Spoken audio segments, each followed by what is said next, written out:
பெருமானார் திருவடிகளே சரணம். விளைலோக்காச்சாரியர் திருவடிகளே சரணம். ஜீயர் திருவடிகளே சரணம். ஜீயர் திருவடிகளே சரணம். ஸ்ரீசைலேஷ தயா பாத்திரம் தீபக்தியாதி குணார்ணவம் யதீந்திர பிரவணம் வந்தே ரம்ய ஜாமாதரம் முனிம் ரம்ய ஜாமாத்ரி யோகீந்திர பாதரே காமியம் சதா ததா யத்தாத்ம சத்தாதிம் ராமானுஜ முனிம் பஜே. லோககுரும் குருபிஸ் அபூர்வைஹி குரகுலோத்தமதாசமுதாரம் ஸ்ரீநகபத்யபிராமவரேஷௌ தீப்ரஷயான குருச்ச பஜேயம். लोकाचार्याय गुरवे कृष्ण पादस्य सूनवे संसार भोगी संदष्ट जीव जीवातवे नमः. लोकाचार्य कृते लोकहिते वचनभूषणे तत्त्वार्थदर्शिनो लोके तन्निष्ठाश्च सुदुर्लभाः. जगदाचार्य रचिते श्रीमद् वचनभूषणे तत्त्वज्ञानं च तन्निष्ठां देहिनाते यतीन्द्रने. Most merciful Pillai Lokacharya has given us this wonderful grantham, SrIvachana Divya Shastram. Manavala Mamnigal has composed a beautiful commentary for this particular grantham. With the help of this commentary, we are going through the meanings in English for this grantham. We have seen up to 262nd sutram. This grantham is divided into 6 parts. पुरुषकार वैभवंच साधनस्य गौरवं तदधिकारी कृत्यं अस्य सद्गुरूपसेवनं हरिदयाम हेतुकिं गुरोरुपायतांचयो वचनभूषणे वदत् जगद्गुरुं तमाश्रये. It's a beautiful shlokam which explains how this grantham is divided into 6 parts, where 6 principles are spoken about by Pillai Lokacharya. First, he explained Purushakara Vaibhavam, greatness of Sri Mahalakshmi, who is the one who unites the Jivatma with Paramatma. Sadhanasya Gauravam, the greatness of Sadhanam, upAyam, that is bhagavan himself. Tadadhikari Krityam, the one who pursues bhagavan as Sadhanam, as upAyam. One who considers that bhagavan is the means to attain the ultimate goal. How should such person conduct himself? That is the 3rd section. We are in that 3rd section right now. 4th section is Sadguru Upasevanam, serving an Acharya who leads one to such goal. Haridayama Hetukim, that goal is attained by Bhagavan's unconditional grace, that is Ahetukim Daya of Hari. That is the 5th section. And finally, Guru Rupayatanchayo, Guru is the ultimate means and the end. That is the ultimate conclusion of this grantham. So these 6 principles are explained in these 6 sections of the grantham. We are in the 3rd section. In the 243rd sutram, Pillai Lokacharya explained the Dinacharya. Dinacharya means how one's routine should be, how one should think, how one should interact with others, how one should consider various entities, what should be one's primary duty. So all of these principles were enlisted in that particular sutram. Now after that sutram, from 244th sutram, Pillai Lokacharya is taking various aspects and explaining them in detail. Among those principles, he explained Mangala Shasanam first, and then he spoke about Anukula Sahavasam. That is what we saw in the previous sessions. How the interaction and the relationship with a favorable person, that is a devotee who is led to Bhagavan in this manner, is going to be helpful for the individual, for the Jivatma, for a Prapanna. Now, the next point which is elaborated is prathikula sahavasa nivritti, that is eliminating the connection with those who are unfavorable, those who are not completely surrendered to Bhagavan. That relationship, that engagement with others, that should be completely eliminated. So that is the principle which is going to be elaborated here. In that, in the 263rd sutram, Pillai Lokacharya starts explaining about who are all the unfavorable persons. So when we say we should avoid relationship with unfavorable persons, we must know who are all unfavorable persons, first of all. So that is being explained in the 263rd Sutram, and in subsequent Sutrams, the nature of such personalities, their goals, their means and end, their desirable persons, all of those are explained in subsequent Sutrams. So we'll start from 263rd Sutram today. This particular Grantham is very, very difficult to understand. And just because I am trying to explain this in English, it doesn't mean that it is going to be well explained, completely explained. We are only trying to understand what our Purvacharyas have said. There may be some defects in how I express this, how I explain this. So it is always better to study the Grantham again and again and get further clarification and be clear about these principles, because these are very, very important to know. So we'll start with 263rd Sutram. In this particular Sutram, Mamnigal gives an introduction. He says, in this manner, whatever was explained in the Dinacharya Sutram, that is 243rd Sutram, after explaining about the favorable relationship, how we should engage with and interact with and be connected to favorable persons. After that, subsequently, Pillai is starting to explain who are all the pratikulas, who are all the unfavorable persons, what are all their identifications. So that is going to be explained in the current sutram and subsequent sutrams. So we'll see 263rd sutram first. prathikUlarAgiRar, dhEhAthmAbhimAnigaLum, svathanthrarum, anyaSEshabhUtharum, upAyAnthara nishtarum, svaprayOjanapararum. So these personalities are identified as pratikula, unfavorable persons. Now, unfavorable for whom? Unfavorable for someone who is in this prapatti nishta, one who is fully surrendered to bhagavAn through an acharya. For such a person, for one who is interested in performing mangalashasanam, for one who is fully interested in kainkaryam only, for such persons, these are all identified as unfavorable persons. First is dhEhAthmAbhimAnigal. dhEhAthmAbhimani means one who considers the Atma and body are not different from each other. They simply see body to be the same as self. They don't see any distinction. They are the ones are known as dhEhAthmAbhimanis. Then Swatantra. Swatantra means one who sees that there is an Atma which is existing, who is existing in this body, but he thinks that the Atma is swatantra, independent. He is totally in charge of his self.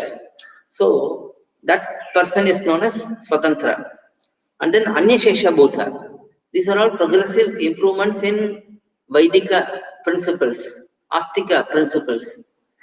When there is a dhEhAthmAbhimani, he is the lowest one in the chain. He just sees everything as body. He does not understand anything for beyond that. Now the next step, little bit more understanding, is being a swatantra. Being a swatantra means understanding that one is an atma, not the body, but still one thinks oneself to be independent instead of understanding that this atma is dependent. So that is the second stage, swatantra. And then third personality, it can be seen as third stage, is accepting that the jivatma is not independent. Jivatma is dependent. That understanding is there. That is a good development because it is very practical, it is very logical. We think that we are independent, but we are always dependent on others. Even the most advanced nations, when they think they are independent, but really for something or the other they are dependent on other nations, other people, and just the material nature. So many different aspects are there which they depend upon, but we think that we are independent irrespective of where we are. So that independence is a defect. Certainly thinking that we are independent is a certain defect. So once that thought is eliminated, understanding that we are dependent, that is a next level of progress. But even in this case, one will be anyaSEshabhUtharum. That means one will think that one is dependent upon one's father, one's mother, one's boss, and then one's country, one's place of residence. So one may think that one is dependent on all these aspects, but really that is also a defect. That thinking is also a defect only, defective thinking only. So that is the third stage, anyaSEshabhUtharum. Then fourth stage is upAyAnthara. upAyAnthara means here he understands that he is dependent on bhagavAn only, but he is pursuing other means to reach bhagavAn. That is, he is pursuing karma yoga, jnana yoga, bhakti yoga, nama sankirtanam, and then performing service as a upAyam, as a means to reach bhagavAn. So these are all attributes of an upAyAnthara, one who is pursuing, accepting that one is dependent on bhagavAn, but to attain that bhagavAn, one is trying different means instead of surrendering to bhagavAn. So that is fourth type pratikula. Finally, the next development, which is svaprayOjanapara. SvaprayOjanapara here is one who is, by literal meaning, svaprayOjanapara means one who seeks one's own enjoyment. But it is also implied that one is considering one's surrender as an upAyam. One should understand that surrendering to bhagavAn is only a apt quality of the Jivatma. But instead of that, if one thinks that surrender is the means through which I am attaining bhagavAn, then that is also a defect, because surrendering to bhagavAn should accept that surrender and he should grant the end result. And it is bhagavAn who made us surrender also by guiding us all along. So without that understanding, if one thinks that because I surrendered, bhagavAn gave the moksha, then that is svaprayOjanapara. Because one thinks that because of my surrender, I am getting this result, then one will think that this is also my result. This is something which I have to enjoy. So that enjoyment aspect is also a defect. So this svaprayOjanapara is also identified as pratikula. So all these 5 different personalities, they are all highlighted as pratikula for a person who is totally surrendered to bhagavAn and thinks that bhagavAn is the means and bhagavAn is the end. So that is the simple meaning for the sutra. Now we will see Mamnigal's commentary. He explains, he gives a little bit more insight into each of these principles, which is very much necessary for us to have a better understanding of the sutram. So prathikUlarAgiRar. Who are pratikulas? Because they are jnanadhi nashaka, they destroy our knowledge and etc. And they destroy our devotion, they destroy our detachment and so on. Because of this fact, it is identified that they are identified as pratikula. Pratikula means one with whom we should not associate much. We should keep a distance from them. We should only engage with them for the sake of educating them, not to be educated by them, and not to extract any knowledge or devotion from them. So from pratikulas, we should stay aloof. That is the main definition of a pratikula, unfavorable person. So that is explained first. Now, after that, each of the personalities, they are explained by Mamnigal, dhEhAthmAbhimani. Now, dhEhAthmAbhimani means one who thinks that beyond the body which he is seeing, there is nothing else.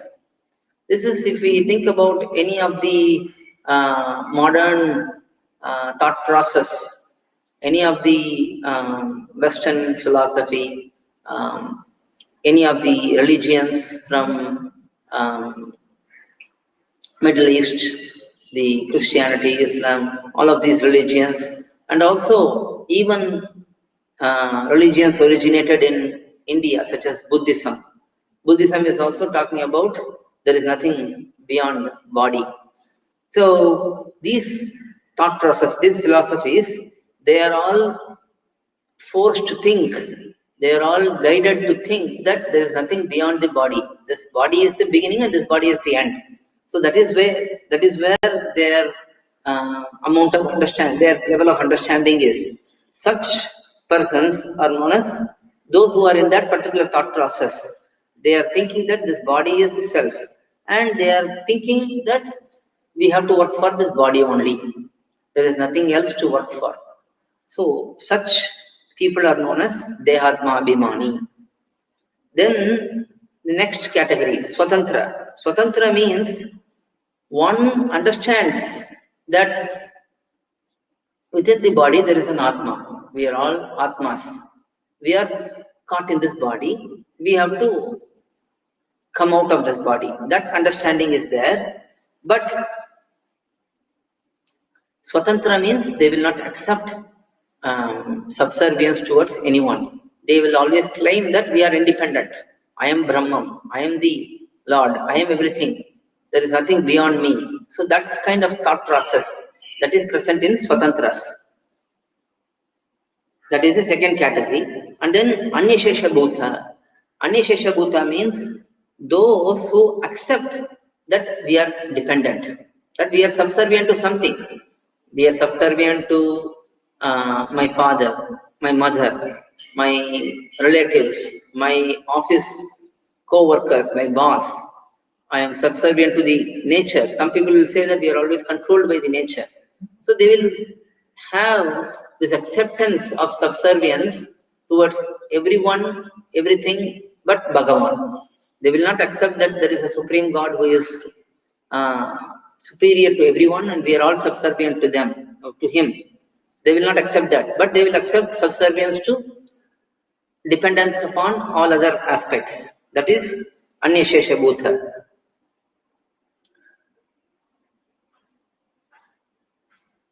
And then upAyAnthara. upAyAnthara, the anyaSEshabhUtha, they are subservient towards inapt entities, because we know everything is impermanent. All the father, mother, boss, material world, everything is impermanent. So being subservient to an impermanent entity is not apt for the atma, which is permanent. So that is the stage of understanding of anyaSEshabhUtha. On the other hand, upAyAnthara, they accept that we are subservient to bhagavan, who is the praptasheshi, who is the apt Lord. He is also permanent, we are also permanent, but we are atma, we are insignificant, so we are totally subservient on bhagavan, who is great. So that understanding is there, but instead of accepting that Bhagavan's lotus feet is the ultimate means for the Jivatma, they think that they can attain Bhagavan through karmAyOgam, jnana-yogam, bhakti-yogam, and so on. So such persons are known as upAyAnthara. Finally, svaprayOjanapara. SvaprayOjanapara means praptasheshi. Praptasheshi is Bhagavan, who is the apt Lord. Considering Bhagavan's divine feet as the upAyam, but there is one small catch. They accept that Bhagavan's lotus feet is the upAyam, it is the means, but they think that our surrender is the reason for Bhagavan granting us moksha. And if that thought is there, naturally one will think that the resulting moksham, the enjoyment, is also ours. It is primarily for us. So that thought process will come into the mind. Hence, this svaprayOjanapara are also known as prathikula only. So in the end, Mamnigal explains that all of these personalities, they have very little understanding of Tirumantram. For example, in the Pranavam, in the Tirumantram, in the Ashtaksharam, Pranavam has the third letter, which is Makaram, where it is explained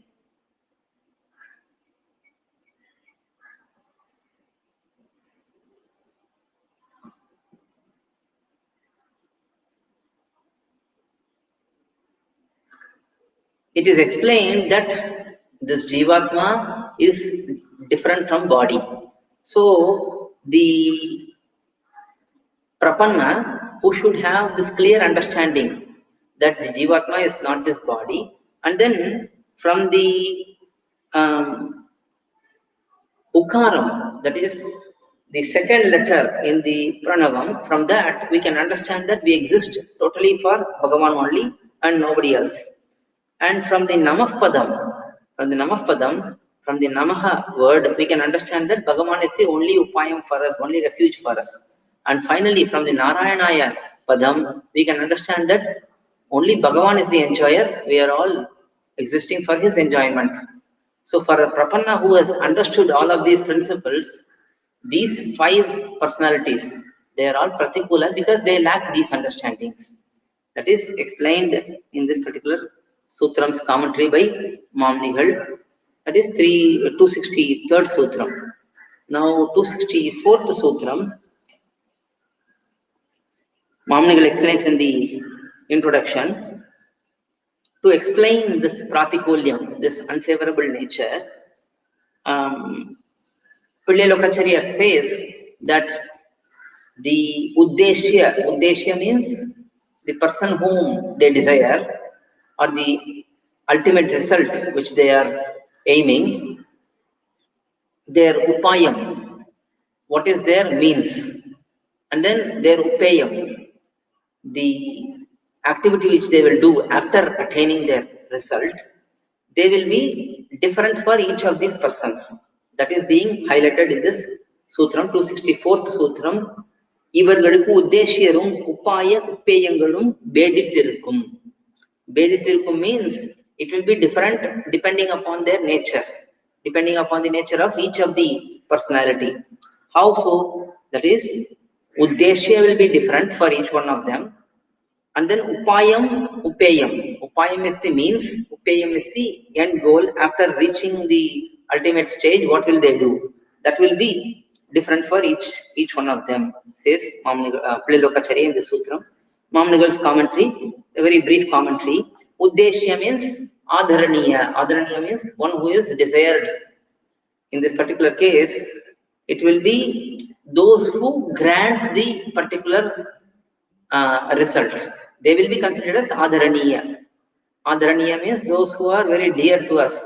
Who will be very dear to each of these personalities? The one who grants the result which they desire. So that is the udhdhESya. Then upaya. Upaya means the sadhana.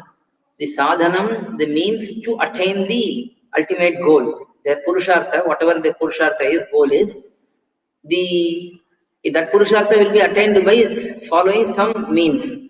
Whatever that means, that is called upaya. Then upaya. Upaya is the ultimate goal, the ultimate desire, what they have. So that is the ultimate goal.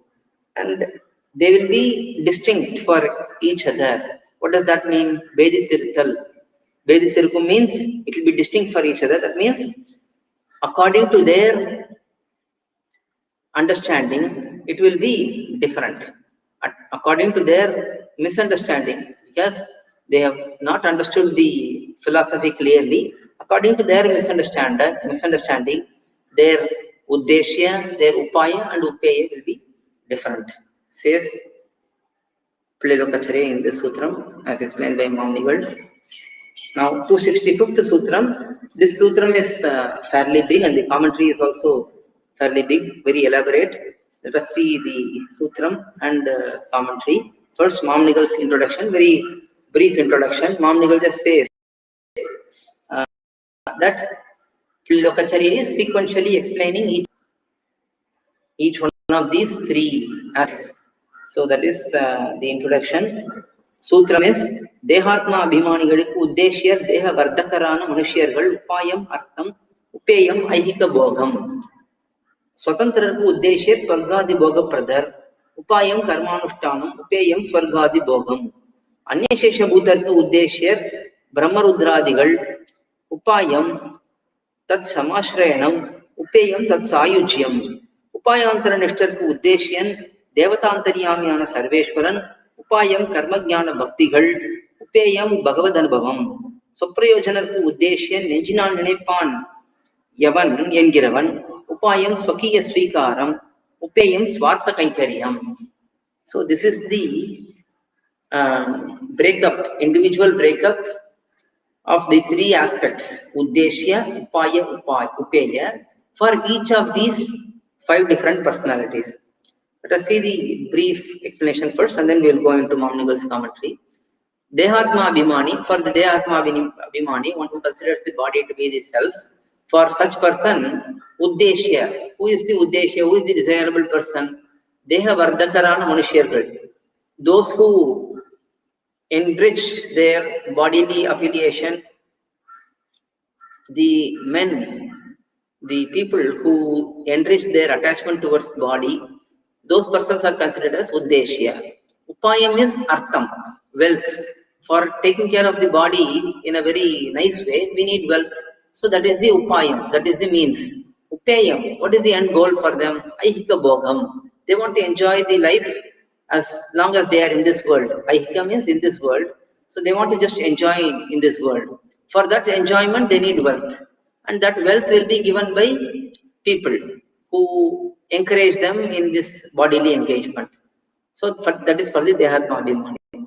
Now svathanthrarum udhdhESyar svargAdhi bhogapradhar. Svathanthra means one who thinks that one is independent, one can enjoy whatever he wants. So persons, they have the understanding they are the Atma, but they don't understand that there is one supreme Paramatma, and he will grant ultimate goal and ultimate end result. All of these understandings are lacking. So for such svatantra, udhdhESya is svargAdhi bhogapradhar, those who grant him svargam, etc. Because he is just fully focused on enjoying by being in the best place. He understands that svargam is a very good place for enjoyment. So to reach there, he goes and desires to worship those who grant him svarga, Indra, Varuna, and so on. And then what is the upAyam for him? KarmAnushtAnam. He performs the karma properly. As Shastram explains, he will say, he will do yOgam, Yagam. Because one who performs Yagam, he will be granted with svargAnubhavam, the enjoyment in svargam. So he will perform all this karmAnushtAnam with great sincerity to reach the ultimate goal for him. And then upAyam, what is his goal? svargAdhi bhogam, enjoyment in svargam, etc. There are many different worlds where one can enjoy a lot more than here. So that is the goal for such persons, for the svatantra. Now next is anyaSEshabhUtharum. anyaSEshabhUtharum means those who are dependent, subservient to others, such as Brahma, Rudra, etc. So for them, Brahma, Rudra, all of these dhEvathAs, they are the udhdhESya. They are the ones who grant their wishes. For them, the upAyam is tat surrendering to such Brahma, Rudra, etc. All. And then upAyam, tat sayujyam. Sayujyam means being together and enjoying with that particular personality. Here in this case, their goal will be enjoying with Brahma, enjoying with Rudra, being in their abode in Satyaloka, Kailasha, and so on, and enjoying that. So that is their upAyam, that is their goal. Next is upAyAnthara nishta. For upAyAnthara nishta, udhdhESya is dhEvathAntaryami Jnana Sarveshwaran, who is the Antaryami of all the Devatas, because these persons are going to be pursuing karmAyogam or jnana-yogam or bhakti-yogam. For them, yaga yagyams are very, very important, and all the yagams are accepted by Devatas, and bhagavan being the Antaryami, he accepts all the offerings done through yagam in here. So, being the Antaryami of Devatas is the udhdhESya, the Sarveshwara who is granting these goals through the forms of Devatas. Such Sarveshwara is the udhdhESya. For them, upAyam is karma jnana bhakti yogam, karma yogam, jnana yogam, bhakti yogam. These are all considered as the upAyam for them. And then upAyam, what is the end goal? These persons, their end goal is also reaching bhagavan only, but they are pursuing karma yogam, jnana yogam, bhakti yogam, and so on. So for them also upAyam is bhagavad anubhavam, enjoying bhagavan. And then finally svaprayOjanapararum. SvaprayOjanapararum means those who are reaching bhagavan through their own surrender. For them, udhdhESya is Nenchinan Nenaipan Yavan. So they think bhagavan should be in this particular form and we should surrender to bhagavan in this form, and this surrender is the goal, is the means for our ultimate goal. So that is the udhdhESyar for svaprayOjanapararum, and then upAyam for such persons is swakiya swikaram, their own surrender. That is what they think, that because of my surrender only bhagavan is giving me the result. And then upAyam, what is their ultimate goal? Swartha kankaryam, the kankaryam which they desire to do. Kankaryam should usually be, as we have seen previously, it should be based on the desire of bhagavan, whatever they be doing, whatever they are. But for these persons who are surrendering to bhagavan, thinking that the surrender is the means, for them the resulting kankaryam will also be according to their desire, and that is what their ultimate goal is. So that is the various personalities and their udhdhESyar, upAyam. Let us see in the commentary where he is giving very good insights on all of these aspects. So first, dhEhAthmAbhimani. Now dhEhAthmAbhimani, Mom is explaining here, one who is bewildered that the deham, the body itself, is the soul. So having this particular attitude, he is only going to focus on manushya, that is the people who support him, who grant him wealth and so on. And such people will be his udhdhESyar, his the desirable persons for such dhEhAthmAbhimani. And then for such dhEhAthmAbhimani, what is the means for attaining the end result, ultimate result for them? That is swarnam, gold, and then money, and so on. All of these are considered the means for them, because with that they can get whatever their desires fulfilled. Abhimatamana upAyam, that is the desirable goal for them, is all the worldly pleasures such as women. Again, for men it is women, for men it is for women it is man, and then wealth, and then annam, it is food, and then beverages. All of these are their ultimate goal. That is what they are working for. These dhEhAthmAbhimanis are working for that only. So that is explained here. And then next is svatanthra. Svatanthra means one who accepts that there is an atma beyond the deham, but he does not accept anything more than that. He thinks that the atma is in itself independent. For such person, their udhdhESyar is Agni, Indra, Varuna, all of these dhEvathAs who fulfill their desires. For example, there was Hiranyakashipu, there was Ravana. They were all fully realizing that there is something beyond the body, but they wanted to be enjoyer themselves. They didn't want to do anything, and they are always attached to worldly pleasures. For such persons, they went and did tapasya on Indra and Varuna and so many other dhEvathAs and got their desires fulfilled. So that is the nature of svatantras. They want to attain higher enjoyment, what is seen in this world. Beyond that, they want to get better enjoyment. They understand that there is Atma. Atma can go to other worlds such as Swarga. For that, they perform various yagams such as Jyotishtoma yagam, Ashwamedha yagam, and so on. And they can reach their goal. And their goal is to enjoy greatly in Swargam and so on. So that is second category. And then third category. Third category is anyaSEshabhUtharum. anyaSEshabhUtharum are those who have understood from Shastram that this Daivadinam Jagat Sarvam, the whole world is driven by Daivam, that is God, that is dhEvathA.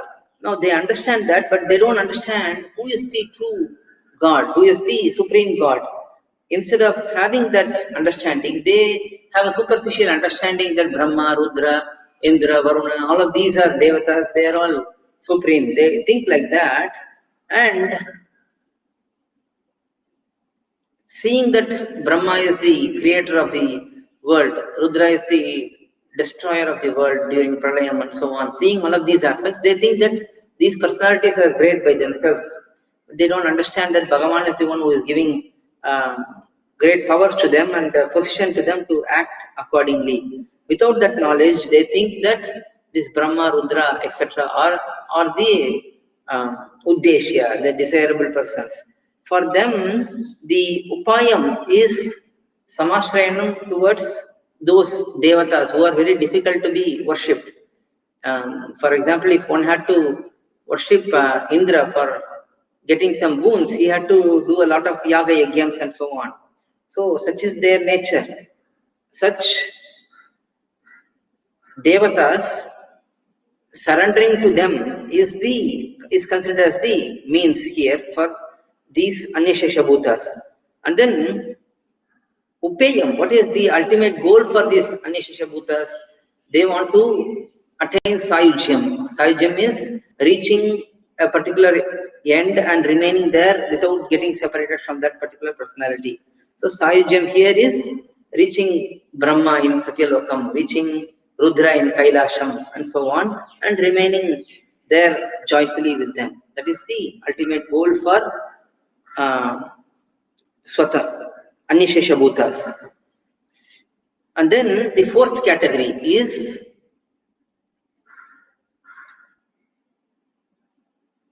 upAyAnthara nishta.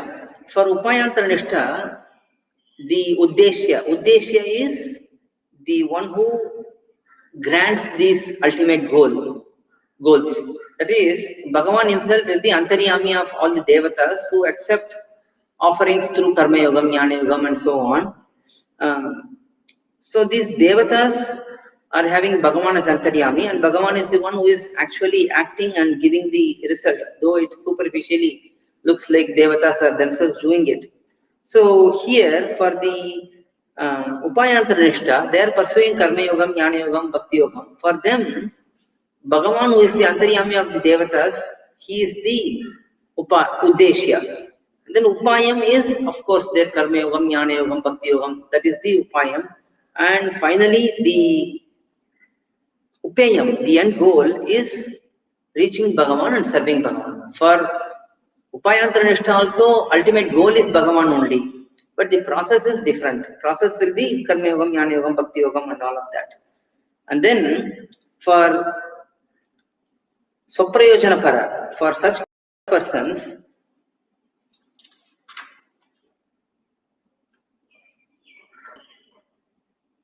the udhdhESya is, as said in Nenjinal Ninaippaniyavan. Nenjinal Ninaippaniyavan means Bhagavan who appears in a particular form which is desired by the devotees. So such Bhagavan is the udhdhESya. Yes, here the aspect is Nenjinal Ninaippaniyavan, that is the way one desires to see Bhagavan. So here the desire of the devotee is important. So that is the main criteria for identifying a svaprayOjanapara. The svaprayOjanapara is thinking that he wants to see Bhagavan in this particular form instead of accepting the way Bhagavan comes to him. So that is a subtle difference here. For such persons, this Bhagavan, who is the one who is in archavataram in the deity form, in the way they desire to see him, that is the udhdhESya. Now for them, upAyam is the surrender which they did, the prapanti which they did. They think that this is my upAyam, this is the surrender which I am doing, that is the upAyam, and ultimately their goal is to serve Bhagavan, but for their own happiness. In the previous case, upAyAnthara nishta, Mamnigal quotes actually Soshnute Sarvan Kaman Saha Brahmana Vipaschita, and in other pramanams are quoted. So even while they are pursuing karmAyogam, jnanayogam, bhakti-yogam, their goal is to enjoy Bhagavan only. So similarly here also, the svaprayOjanapararum, they want to enjoy bhagavan, but that enjoyment is for themselves. That is how they see it. And the upAyam is the surrender. They consider that the surrender which they did, which is the reason for anishta nivritti and ishta prapti, the elimination of unfavorable aspects, acquiring the ultimate goal, that is done by their surrender. That is what they think. And finally, the upAyam for them is kainkariam to bhagavan, but it is for their own happiness instead of doing it for bhagavan's happiness. So these are the 5 different personalities, their udhdhESya, their upAyam and their upAyam. That is explained in this particular sutram, 265th sutram, very elaborately by Mamnigal. Now 266th sutram. In this sutram's introduction, Mamnigal says, previously explained the distinction between the 3 different aspects for each of these personalities. Now, for those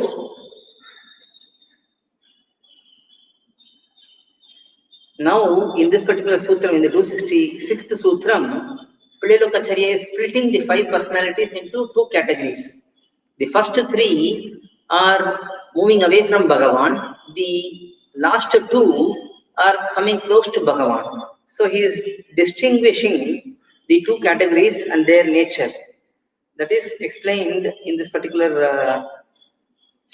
sutram 266th sutram.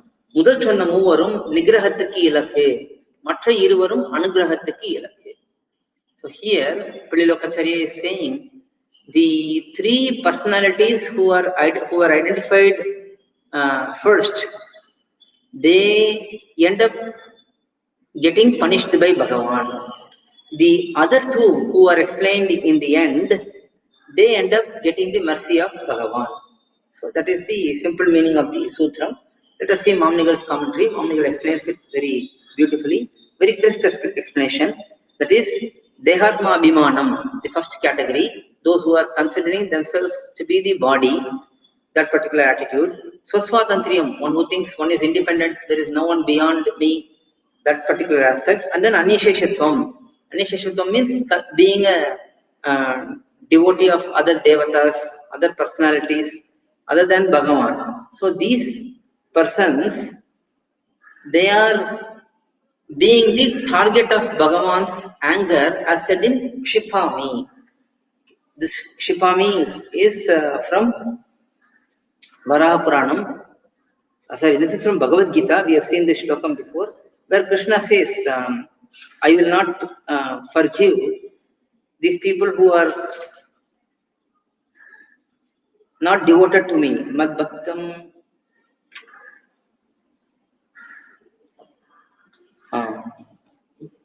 Tanaham Rishata Kruran Samsareshu Naradaman Kshipami Ajashram Ashubhan Asurishveva Yonishu.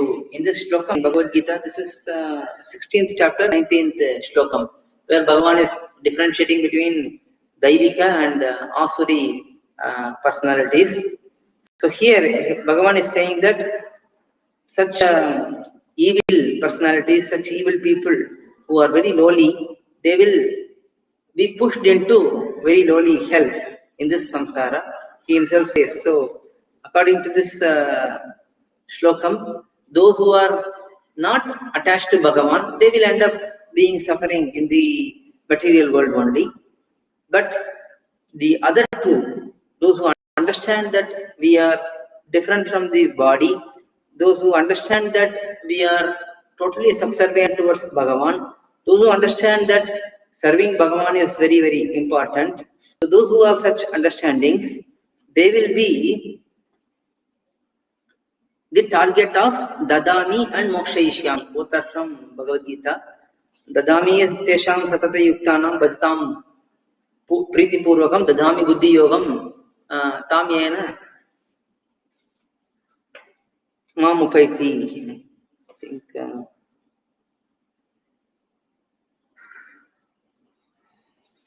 1 second.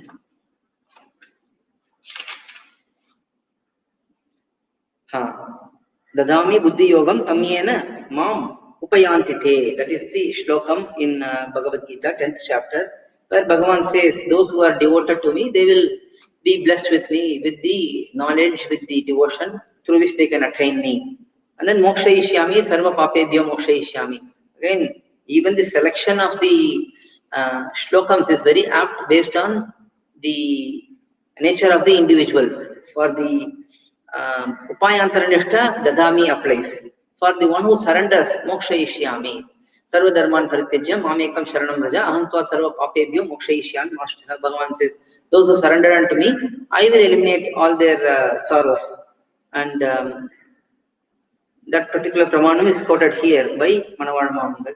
So depending on the type of personality, they will be either a target of Bhagavan's anger or Bhagavan's mercy. So that is explained in this 266th sutram. Next is 267th sutram.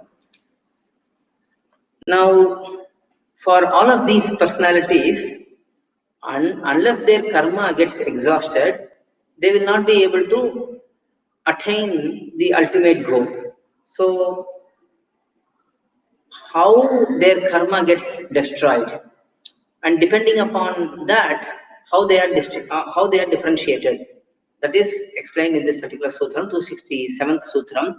Moovarudevum karmam anubhava vinashyam, nalamadikariki prayachita vinashyam, anjamadhikariki purushakara vinashyam.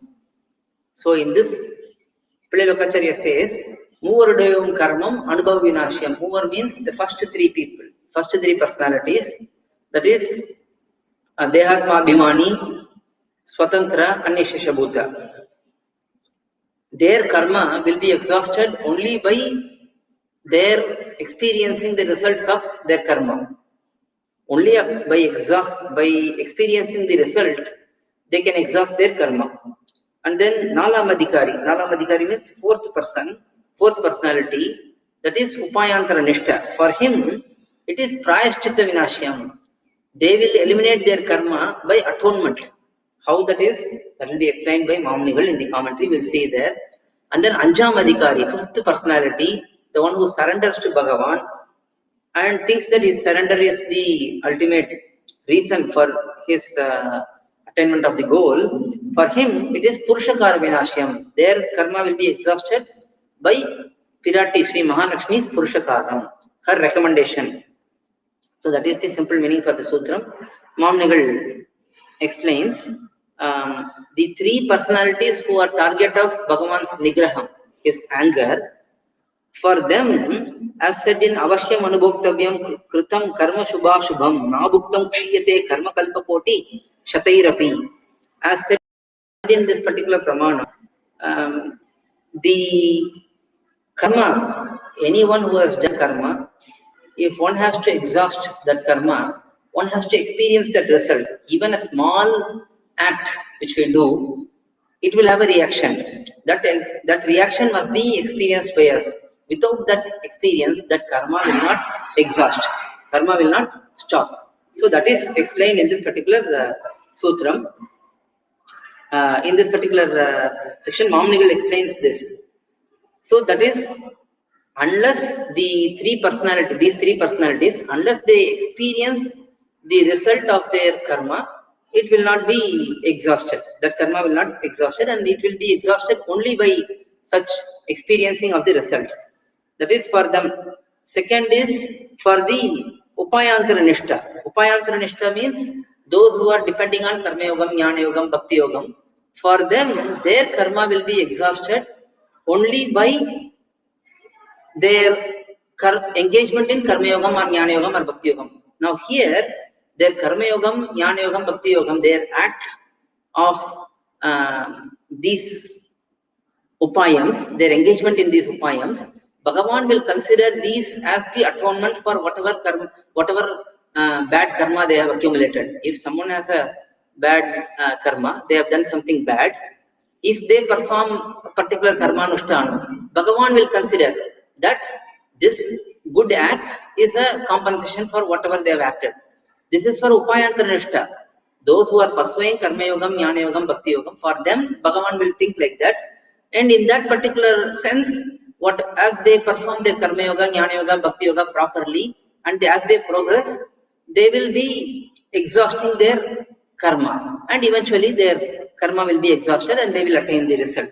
Because moksham can be attained only after exhausting all the karma, whether good or bad. So that exhausting of the karma will happen through this particular method, that is atonement by this particular karma yogam, jnana yogam, bhakti yogam pursuit. So that is for the upAyAnthara nishtha. Finally, for the one who surrenders to Bhagavan, for the prapanna, and who thinks that his surrender is the ultimate reason for his upliftment, his moksha, of him, Pirati who recommends this person's, this prapanna's case to Bhagavan, she will ensure that Bhagavan forgives all the karma and Bhagavan will grant the ultimate result. So for such person, for the prapannadhikari, Pirati's purushakaram will eliminate, will exhaust all the karma and Bhagavan will finally grant the result. So in this way, each of these personalities karma will be exhausted and their ultimate result will be attained. So that is 267th sutram. Next is 268th sutram. Now if there is a particular doubt arises here, again these doubts have been discussed previously also, but here again this particular doubt is raised and it is answered by Pillalokacharya, says Mamnigal in the introduction. The doubt is, for the one who surrenders, for the prapanna, it is said that the karma will be exhausted by purushakaram and then only his moksha will be attained. If that is the case, how the nairapeksham of Bhagavan as the upayam? Bhagavan, when he helps someone, he does not expect anyone's help. He independently helps the jivatmas. So that is a special quality of Bhagavan. That is nairapeksham, upaya nairapeksham or sahakari nairapeksham. That is the term here. Sahakari nairapeksham means Bhagavan will not expect the help of anyone. When that is the case, why is purushakaram expected here? Why is Pirati's presence expected here for the one who surrenders? If that is expected, then will that not add the defect to Bhagavan, that Bhagavan is also expecting something while he is helping? So that is the question. For that, Pillalokacharya is answering in this particular sutram, 268th sutram. upAyam ஸ்வீகார காலத்தில் புருஷ சாபேட்சமாய் புருஷகார சாபேட்சமாய் இருக்கும், காரிய காலத்தில் உபய நிரபேட்சமாய் இருக்கும். So here Pillalokacharya is saying that upayam means Bhagavan during the swikara means while the Jivatma comes and surrenders to Bhagavan, at that time Bhagavan will expect purushakaram. Bhagavan will expect the Purusha means here the Jivatma. There must be some Jivatma who surrenders to Bhagavan. Without a Jivatma, Bhagavan cannot give anything to anyone. So that intent of the Jivatma being a prapanna must be there, and Purushakara sapeksham, Pirati must be there. Pirati is the Purushakara bhuta. She is the one who recommends the Jivatma to Bhagavan. So her presence is also expected. So it is only while surrendering, while the Jivatma is surrendering, that expectation is there. But Karya Kalatil, while eliminating the papams, the karma of the Jivatma, he is Ubaya Nirapeksham. He does not expect the help of Pirati nor the help of Jivatma. That is the simple explanation for this particular sutram. So that is clarified here by Pillalokacharya. Purushakara expectation is present only while the Jivatma surrenders, because that is the role of Pirati, that is the role of Sri Mahalakshmi. So that is expected. And that is similar to how a Purusha is expected. A prapanna must be there with that intent to surrender to Bhagavan. Without that intent, Bhagavan cannot grant the ultimate goal, the moksham to any jivatma. Unless that intent is there, the goal cannot be given. So just like that intent is required, Purushakarma is also required while surrendering. But after surrendering, Bhagavan will eliminate the karma on his own. He does not expect anyone's help at that time. So that is the simple explanation for the sutram. More commentary, that is the siddhopayam, which is sahayantara samsarga asaha. Bhagavan is siddhopayam. He is the ultimate upayam, established upayam. He does not expect anyone to create him. He is always present. He is, what is his nature? Sahayantara samsarga asaha. Sahayantara means help of someone else. Samsarga, the connection. Asaha, not tolerating. So Bhagavan does not tolerate even the presence of someone trying to help. So such is the nature of Bhagavan as the upayam. When Bhagavan is the upayam, that is the nature of him.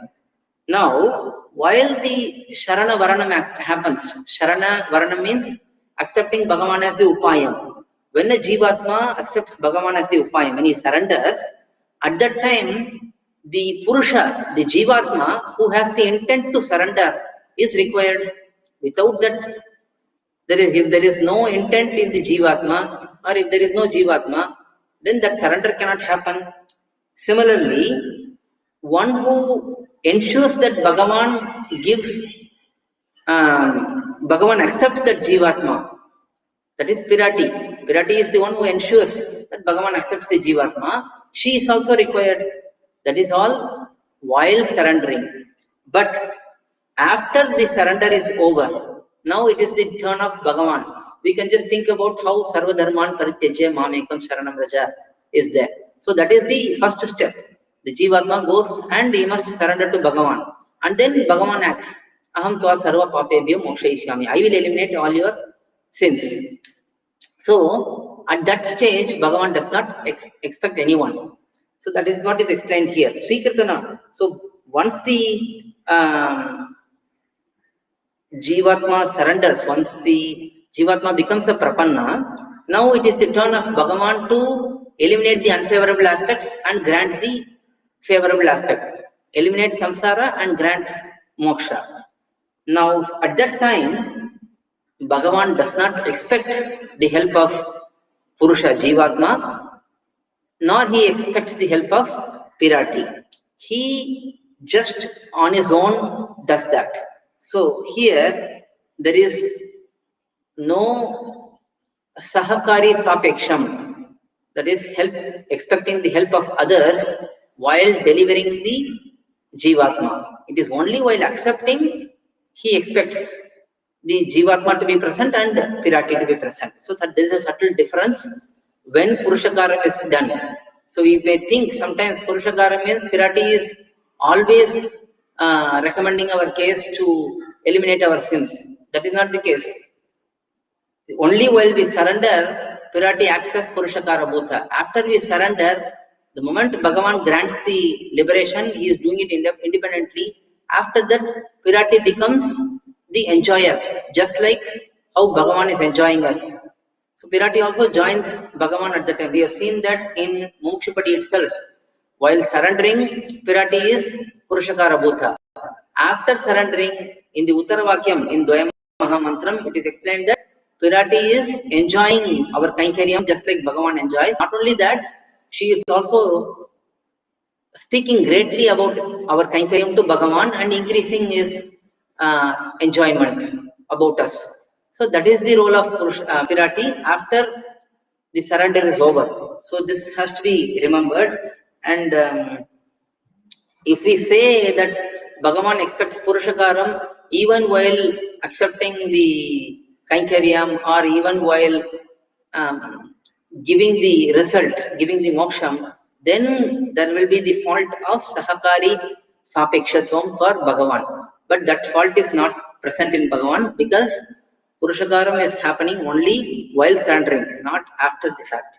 So that is explained here in this particular sutram, that is 268th sutram. With this we will complete today's session. We will continue on in the subsequent session, which will be next week. Alvar திருவடிகளே சரணம், எம்பெருமானார் திருவடிகளே சரணம், பிள்ளைலோக்காச்சாரிய திருவடிகளே சரணம், ஜீயர் திருவடிகளே சரணம், ஜீயர் திருவடிகளே சரணம்.